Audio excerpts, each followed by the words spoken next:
Magandang araw mga kaalaman na hinog. Isang seryosong tanong lang po. Ano ang pinakaunang ginagawa ninyo kapag masama ang pakiramdam ng isang mahal nyo sa buhay? Natataranta at tumatakbo agad sa butika?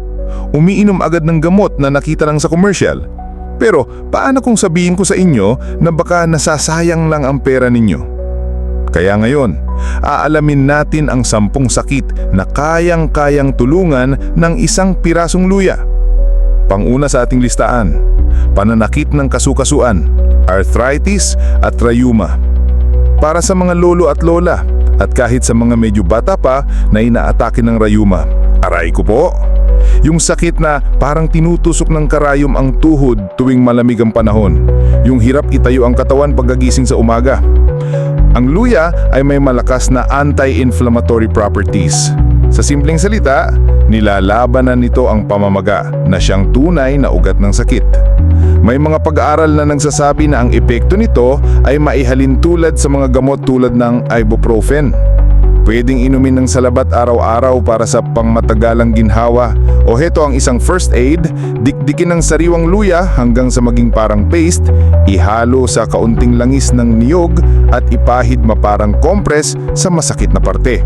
Takpan ng dahon ng saging o malinis na tela at iwanan ng 30 minutes. Ang init at anghang nito ay tumutulong na maibsan ang sakit. Pangalawa sa ating listahan, pagduduwal at pagsusuka. Ito po yung pakiramdam na parang kayong dinuduyan sa barko kahit nasa lupa ka. Yung nasusuka ka sa biyahe o para sa mga nanay na naglilihi, yung morning sickness na halos ayaw mo nang bumangon. O kahit sa mga pasyenteng nagkikimotherapy na hirap kumain. Napakaraming pag-aaral na ang nagsasabi na ang luya ay kasing epektibo kung hindi man mas mabisa pa kumpara sa ilang mamahaling anti-nausea na gamot. Paano gamitin? Simple lang, uminom ng salabat, maghiwa ng mga 5 manipis na peraso ng sariwang luya, pitpitin ng bahagya para lumabas ang katas at ilaga sa isang tasang tubig ng mga 10 hanggang 15 minutes. Ang gingerol na nasa luya ay direktang kumikilo sa ating tiyan at utak para pakalmahin ang signal ng pagduduwal. Pangatlo sa ating listahan, dysmenorrhea o pananakit ng puson. Ito para sa mga kababaihan. Ito ang buwan ng kalbaryo, yung sakit ng puso na minsan hindi ka na makatayo, parang laging may pumipiga sa loob ng iyong tiyan. Imbis na umasa lagi sa pain reliever, huwag maliitin ng luya. May isang pag-aaral na nagsabi na ang pag-inom ng 1 gramo ng ginger powder o katumbas ng 1 kutsaritang dinigdig na luya sa unang 3 araw ng regla ay kasing epektibo ng mefenamic acid sa pagtanggal ng sakit. Isipin nyo yun, isang natural na lunas kumpara sa gamot na may posibleng side effects sa tiyan at atay kapag laging iniinom. Magpakulo lang ng salabat at inumin ito ng maligamgam habang nakapatong ang hot compress sa inyong puson. Bago po tayo dumako sa pang-4, kung sa tingin ninyo may natututunan kayo, baka naman po pwedeng pakipindot ng like at subscribe. Isipin niyo po ang mga nanay at lola natin na tinitiis na lang ang sakit dahil ayaw nilang maging pabigat pa sa gastusin. Libre lang po itong kaalaman na ito, pero ang pag-share ninyo ay maaring makapagbigay ginhawa sa isang taong tahimik na nagdurusa. Huwag po nating ipagkait sa kanila ang libreng lunas. Maraming salamat po. Pang-4 sa ating listahan, sakit ng ulo at migraine. Yung kumikirot na sakit ng ulo na parang binibiyak ang bunggo mo, na kahit simpleng ilaw o ingay ay nakakairita. Imbes na uminom agad ng pain reliever, subukan nyo muna ito. Ang pag-inom ng mainit na salabat ay nakatutulong na pahupain ang pamamaga ng mga ugat sa ating ulo na siyang dahilan ng pananakit. May mga pag-aaral din na ang luya ay nakakabawas sa sintomas ng migraine tulad ng pagduduwal at pagiging sensitive sa liwanag. Habang umiinom ng salabat, subukan niyong langhapin ang singaw nito para sa dagdag na relaxation. Pang-5, ubo, sipon at sore throat. Ito na siguro ang pinaka-classic na gamit ng salabat, ang reseta ng ating mga ninuno. Pero bakit nga ba ito mabisa? Ang luya ay may antiviral at antibacterial properties. Direktang nilalaban nito ang mga mikrobyo na sanhi ng ubo at sipon.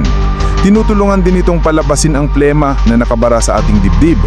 Ang init ng salabat ay nakatutulong din na pakalmahin ang makati at namamagang lalamunan.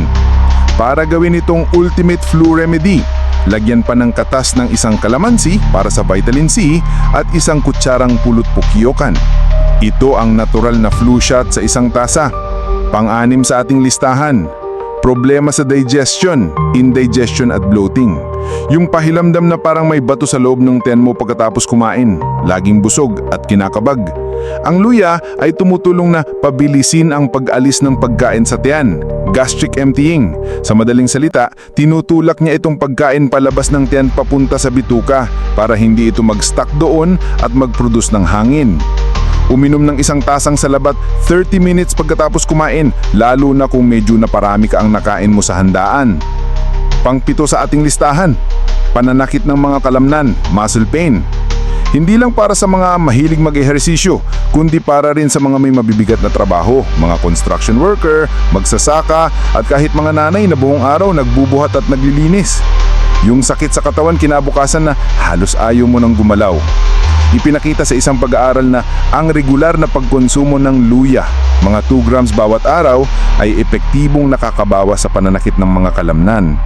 Hindi ito instant pain reliever, pero kung isasama mo sa iyong diet araw-araw, ito ay nagsisilbing muscle conditioner na nagpapabawas ng sakit sa paglipas ng panahon. Pang-8 sa ating listahan, pagkontrol sa blood sugar. Isang magandang balita para sa mga may type 2 diabetes o sa mga nasa panganib na magkaroon nito. May mga bagong pag-aaral na nagpapakita na ang luya ay maaaring makatulong sa pagpapababa ng fasting blood sugar levels. Isipin nyo to, ang insulin ay ang kunsing nagbubukas sa ating mga cells para pumasok ang asukal.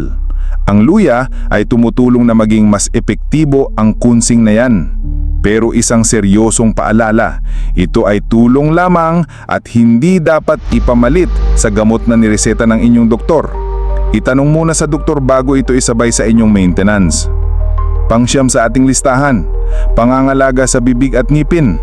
Nahihiya ka ba dahil sa bad breath? O namamaga ba ang gilgil mo?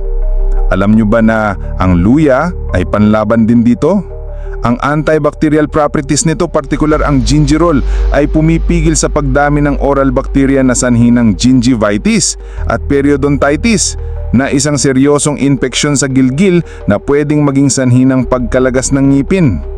Subukan magmumog ng maligamgam at matapang na salabat, walang asukal, o nungunguya ng maliit na manipis na piraso ng sariwang luya pagkatapos magsipilyo. At ang pang-10 sa ating listahan, pagpapalakas ng immune system. Sa panahon ngayon, ang pinakamahalagang depensa natin ay ang malakas na resistensya. Ang luya ay puno ng antioxidants. Isipin niyo po, ang free radicals ay parang kalawang na unti-unting sumisira sa bakal. Ganyan din ang ginagawa nito sa ating katawan. Ang antioxidants mula sa luya ay parang anti-rust na proteksyon para sa ating mga cells, pinapanatili itong malusog at malakas para labanan ang iba't ibang sakit.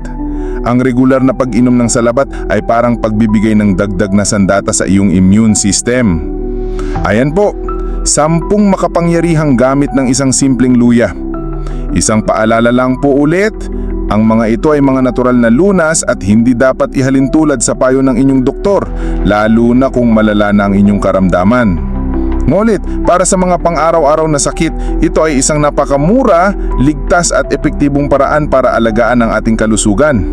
Maraming salamat po sa inyong panonood, and God bless.